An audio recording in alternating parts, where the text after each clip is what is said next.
Ahojte, vítajte pri mojom ďalšom týždennom vlogu a inak neviem, či ste si všimli, ale tento začiatok som trošku obzvláštnila tým, že som inde, než v mojej izbe vedľa. Mám pocit, že točím začiatok videa vždy na takých rovnakých setupoch, ale zase tu nemám poriadne kamis, lebo ja nemám zase úplne veľký byt, však veď ste ho videli. Čo nás ale bude čakať, zajtra ideme rovno spolu, lebo idete so mnou, zapíname pasy, ideme do Tatier, teším sa, ideme na hrebienok, idem tam na pracovnú cestu. Idem tam robiť hlavne content, ideme na hrebienok, hovorila som vám to? Vidíte? Asi nehovorila. Ideme do Tatier, ideme na hrebienok. A budeme ubytované aj v rezortu Hrebienok, takže celkovo sa teším, tam sa budú predávať, neviem či apartmán alebo apartmány, ale každopádne niečo tam bude na predaj. Ono už nejak je 5 hodín, takže musím sa dať celkovo dokopy, zbaliť sa, beriem si malý kufrík, ako som si brala aj do Popradu, inak ideme aj do Popradu. Nie som si istá, či najprv bude Poprad, potom Hrebienok, alebo naopak, ale asi najprv bude Poprad. Lebo ja som tu natáčala pred pár mesiacmi, nejak asi 3-4, že tiež tam bola pracovná cesta do Tatier a tiež som si brala kufrík na jeden deň. Ono sa to možno zdá, že mimo, že berieš si kufrík na jeden deň, ale tam si dáte naozaj veľa vecí a ešte tam máte potom aj veľa voľného miesta, keby náhodou niečo, že neviem, ja som taká, že keď už mám ten malý kufor, tak ja si tam dám všetky veci, nemusím to ani vláčiť so sebou, takže beriem si kufrík. Tak spolu sa aj zbalíme, neviem ešte, že čo s outfitmi, lebo zajtra tu má byť celkom dosť teplo, zase Tatry sú také it's a bit chilly, tam trošku tak príjemnejšie, čo akože super helené, také, že z Bratislavy na východ, no vieme. Zvyšok uvidíte v tomto videu. Tiež som taká, že neviem, čo ma konkrétne bude čakať najbližšie dni, takže ja som zvedavá. Tak chcem dať update na jednu tému, ktorú som riešila v predošlom, alebo ešte predošlom videu.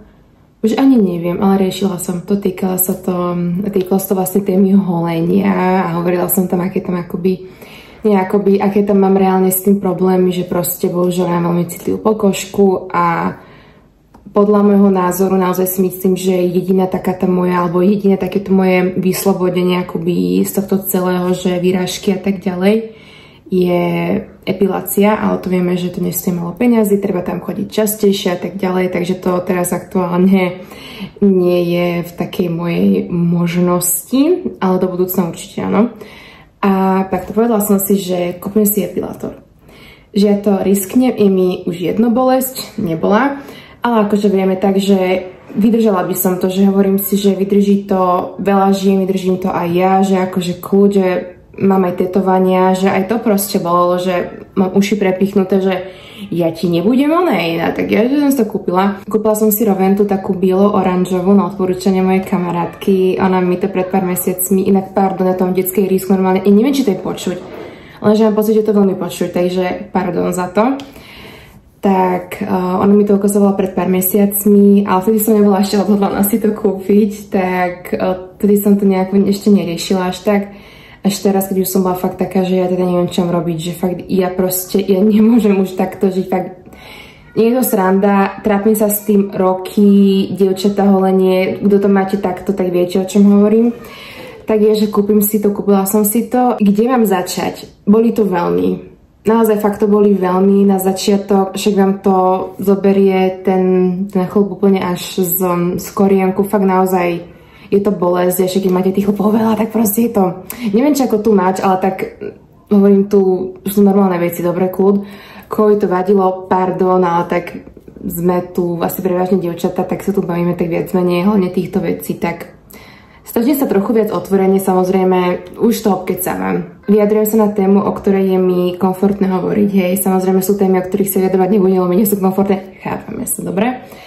No, takže naozaj to bolelo, ale to akoby potom už nešlo ani o tú bolesť, už som si potom nejak zvykla, ale samozrejme, keď som išla potom už na inú časť nohy, tak to už bolo také, že ako keby zase bol ten prvýkrát, ale počula som, že keď si už na tú epiláciu zvyknete, tak ono tu už potom počasie naozaj, že neboli, že po nejakých pár použitiach to fakt si už na to tak zvyknete, tak hovorím si, ok, však vydržím to.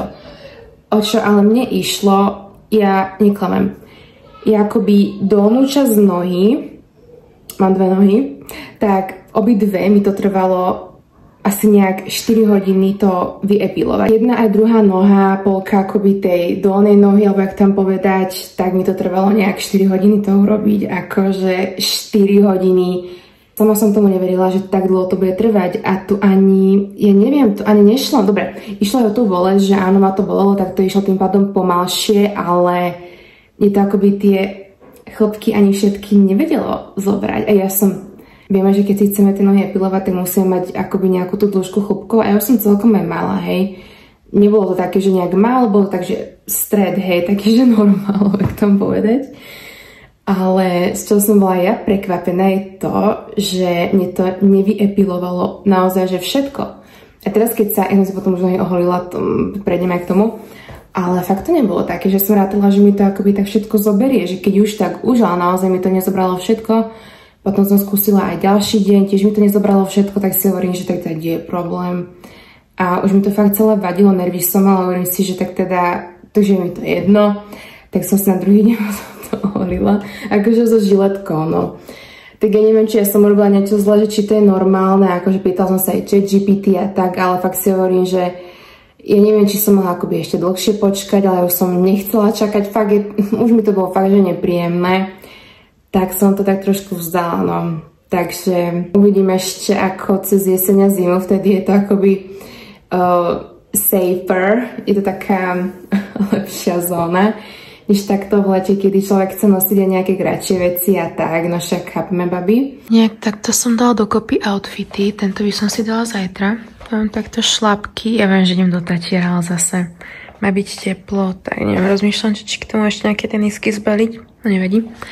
Zajtra bude tento takýto bežovkastý outfit a na útorok bude takýto trošku pohodlnejší, chcela som to rozbiť niečím, tak som dala takúto kabelku denimovú. Ako by zaujímalo, že odkiaľ sú veci, môžem povedať, vesta je zo Zary, nohavice sú strady, kabelka je Mango, ale mám ju z Vintidu, šlapky sú strady, tieto sú strady, tieto nohavice sú H&M-ko, kabelka je Deichmann, ale mám z Vintidu, tričko H&M-ko a tento sveter je zo strady.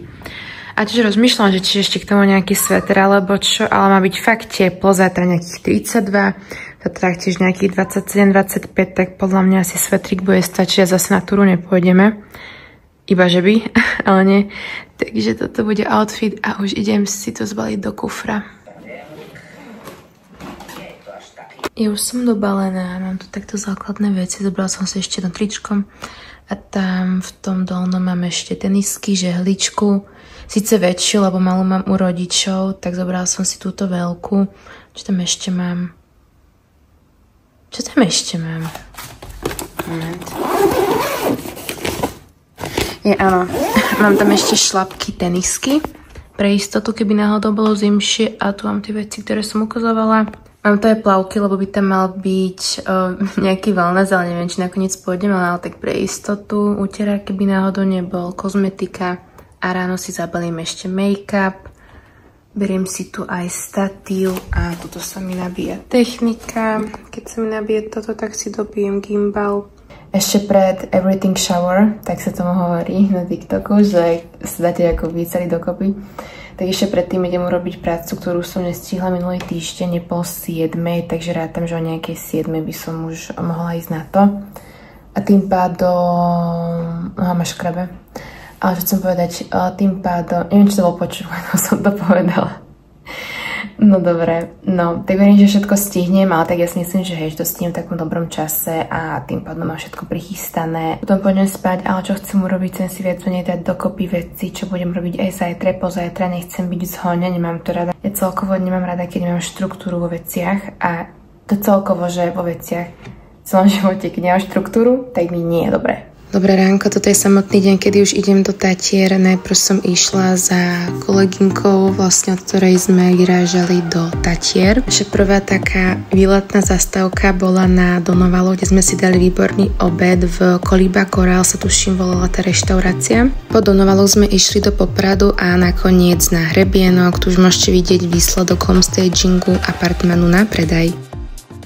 Hola, chicas, alebo chicos. Ja som teraz 2 dní nejak na YouTube nenatáčala, respektíve pre tento vlog, respektíve tu znie veľmi tak moderátorsky, pardon. Ja sa svišnem sama k sebe, akože toto som ja len... Dobre, každý ma pozná, ten už dobre vie. Dobre. Som už teraz druhý, tretí deň doma, matematika mi nešla, no každopádne vrátila som sa kedy predčerom z Tatier, verím, že som robila aj voiceover na predošlé zábery a celkovo, čo môžem povedať, naozaj bolo veľmi dobré. Počasie vyšlo veľmi pekné, až to som bola z toho až taká prekvapená, že bolo také teplo. Ja viem, že Tatry nie sú v inej dimenzii, len predsa len tam je vždy tak trošku chladnejšie, keď u nás je teplo, ako nebolo zase, že cez 35, ale na to, že sme boli v Tatrách a na severe, tak bolo naozaj veľmi príjemne. Ďalší deň som naskočila do pracovného módu, ako aj predtým som bola v pracovnom móde, ale v takom trošku, jak to povedať, takom ležernejšom, keď som aj cestovala a predsa len to nebol taký môj bežný deň, tak to môj bežný deň nevyzerá. Toto fakt sa deje tak možno, neviem koľkokrát za rok, čo ja viem, 2-3 krát sa to môže udeť, no akože takúto služobku som ešte nemala, hej, ako bola som síce pred pár mesiacmi v Poprade, ale v takom, ako keby tento vibe, to bolo zase, že prvýkrát, takže bolo to celkovo príjemné s kolegynkami, takže sme si to aj užili, aj pracovne a celkovo bolo dobre, takže sa teším z toho. Ako môžete aj vidieť, neviem, či to je moc vidno, ale dobre, síce dneska bolo pekné počasie, ale toto leto, ja som si myslela, že toto leto bude o mnoho krajšie, lebo aj sa hovorilo, že toto leto má byť také akoby, nie že jedno z tých najkrajších, ale skrátka malo byť pekne tento rok v lete. Celkovo je tak zamračené, upršané, tak som z toho tiež taká, že tento rok neviem, či tento rok, neviem, či ešte bude nasledujúce mesiace, ale viem, že no však júl sa už bohužiaľ končí, i kam ten čas letí, už to bude chvíľku august, ale tak keď človek pracuje a stále akoby niečo robí, tak tie dni idú o mnoho rýchlejšie. Keď som bola malá, tak to asi všetci, tak tie prázdniny išli tak strašne moc pomaly. Mám taký, nie že mám taký pocit, no reálne išli, lebo čo sme mali za starosti, že ktorý na nuk si dáme, alebo že kam pôjdeme, hej, že nebolo to predsa len také ako teraz, ale také prirodzené. Ja už som si to prichystala oblečenie na zajtra, chcela som niečo také iné, lebo mám pocit, že nosím stále to isté, akože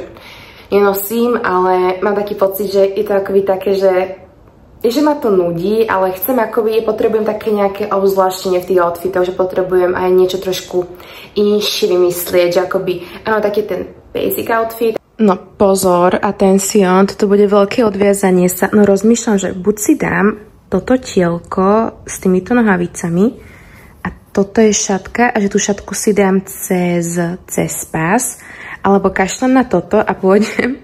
Inak to je najviac basic outfit, normálne hovorím o tom, aký vy neviem čo, ale zase tu ide o to, že zase je to niečo nové, lebo ja nenosím moc kombináciu sivej a bielej, hej, alebo napríklad, že nenosím moc kombináciu, že biela a toto, takže pre mňa je to nejaké obzvláštenie, aké to je pre niekoho nuda, no.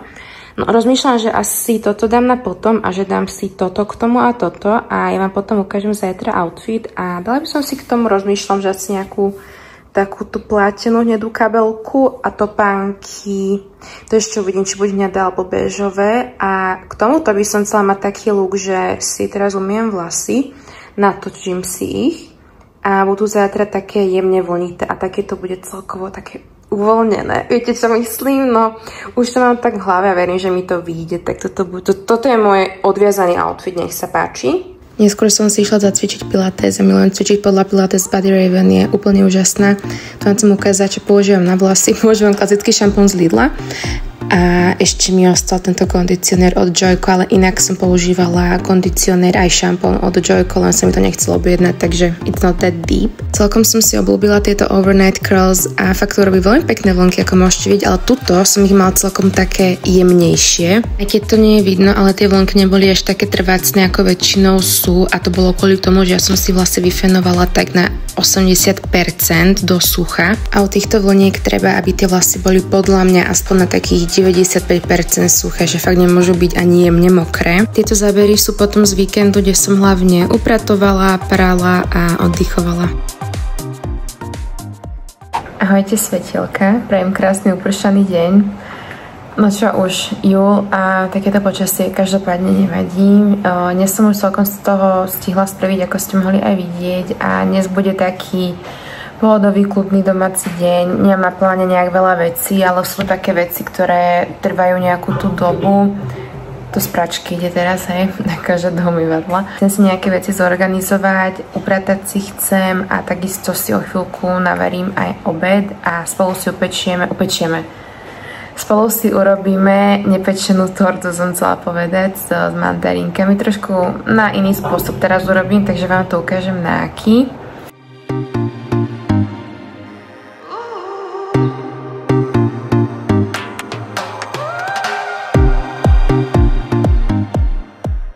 Máme už 8 hodín a nejakam ten čas ušiel a mne doplo, že som tú tortu ešte neurobila, ale nie vôbec ťažká, takže to je úplne v poriadku.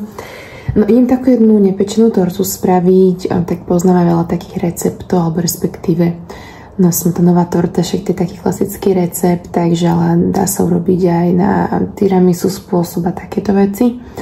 Ale čo chcem povedať, ja som našla taký jeden recept na TikToku. Vlastne ukážem, čo to bude obsahovať, ale jedna baba tam písala, že neviem, či to bolo z toho videa, ale asi áno, že niečo s vanilkovým pudingom a ja som bola, že ešte to vôbec nie je zlý nápad. Takže ideme teraz urobiť takú smotanovo-mandarinkovo vanilkovo pudingovú tortu. Ja pevne verím, že to vyjde. Je to nepečené a fakt, čo tu mám, hej. Zobrala som 2 kyslé smotany a mascarpone, že s týmto tak celé zmiešam. Rozmýšľam, že dala by som akoby na 0. podlažie tie piškoty. Dám tam potom tú plnku mascarpone, kyslá smotana a potom by som dala mandarinky a až potom by som dala takú vrstvu, že vanilkové pudingu. Použijem tieto dlhé tiramisuidné piškoty, vidíte, že sú dlhé, prepáčte. Mandarinku, použijem tento kompot. Puding vanilkový, to som vám ukazovala a na dochutenie cukor, fakt ako na to nič nejak iné netreba. Tak idem na to, neviem, či budem toto natáčať ako step by step, ale hovorím, že urobím to tak, že dám úplne na spodok tie piškoty, to dievča tam potom dávalo polevu z mandariniek. Ona tam tuším potom dávala túto, neviem ako presne, dobré, ale ja pôjdem tak, že zmiešam kyslú smotanu a mascarpone, potom by som tam dala ešte cukor. Mandarinky. Uvidím, ako mi vyjdú aj piškoty, že ako to budem vrstviť, ale každopádne základ budem miešať mascarpone, kyslá smotana a puding si normálne urobím podľa návodu, ako sa robí klasicky a potom dám úplne na vrch, keď tak nejaké zábery sem dám, ale fakt bude to úplne jednoduché. Tak potom ukážem výsledok a zajtra ukážem potom tiež výsledok, ako to bude vyzerať, ale idem to vyskúšať, takže taká menšia inspo. Ešte taká jedna vec, ak sa vám zdá, že hovorím v týchto klipoch trošku pomenej, tak je to, čo to tam bolo, telka, reklama, niečo prebliklo.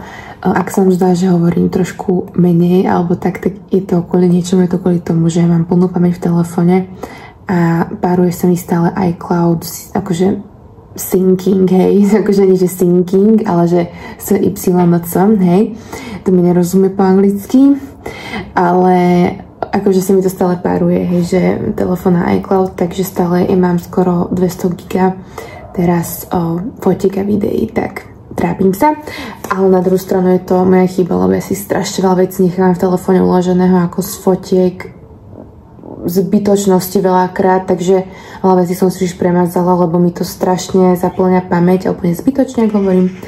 Takže preto hovorím, ale už mám zo pár giga voľných, tak už trošku, už to vidíte, už sa mi lepšie rozpráva. Takže to je len taký menší point.